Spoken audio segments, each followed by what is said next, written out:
Bonjour Noé, c'est Stéphane.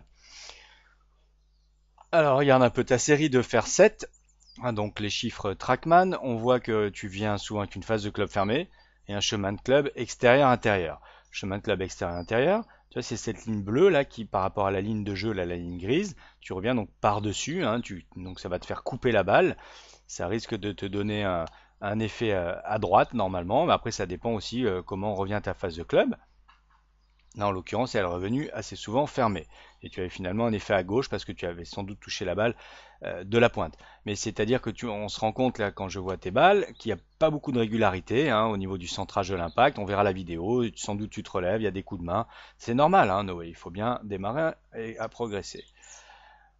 Ensuite, on voit sur tes bois un petit peu la même chose, phase de club fermé en moyenne, donc orienté à gauche, et toujours un retour par-dessus avec le swing direction, donc l'ensemble de ton swing un peu trop dirigé vers la gauche, ou une autre façon de comprendre ça, c'est ta tête de club qui de la balle au finish va trop vite à gauche en fait, hein, par rapport à la ligne de jeu.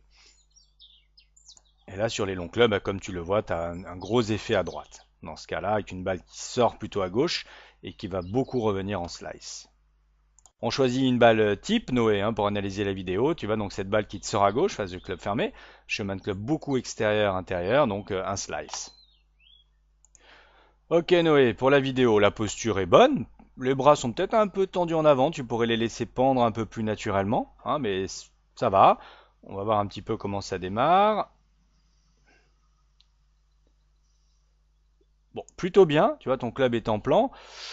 Vu de face, on voit que tu te tords un petit peu, donc on va surveiller quand même la simplicité de ta rotation hein, et la coordination entre le bassin et les épaules.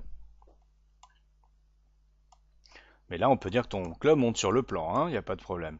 Je vais tirer un trait là, tu vois, hop, sur le manche, et tu es censé revenir dans ce gap si tout se passe bien au retour.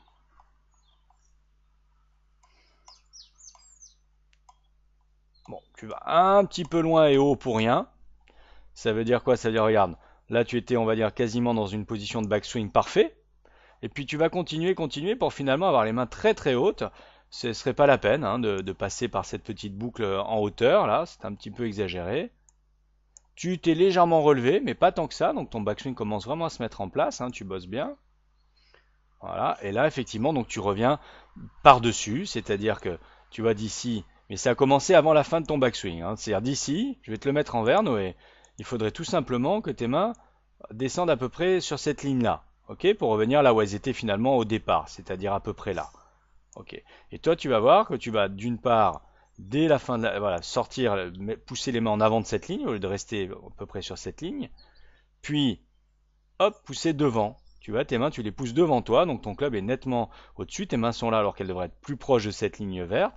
Tu as désarmé les poignets, donc là c'est la preuve que tu mets des coups de main, donc ce qui te donne pas mal d'irrégularité.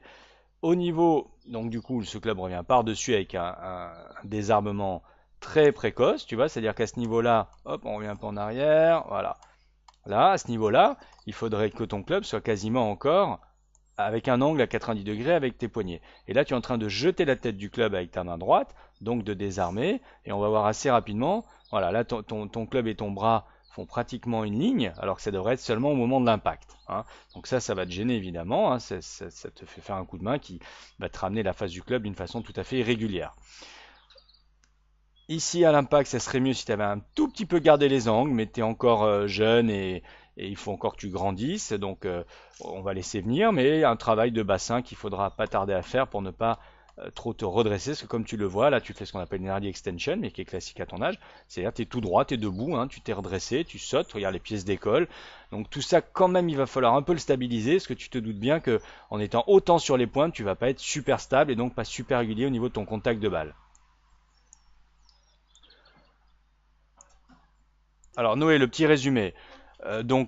Posture a commencé à être très correcte. Sur ton backswing, plutôt bien. Comme je disais, voilà, le club monte bien en plan. De face, on voit quand même un peu un truc un peu tordu entre le bassin et les épaules. Donc à vérifier une rotation peut-être plus simple entre le bassin et les épaules. Et ça se gâte un peu au retour.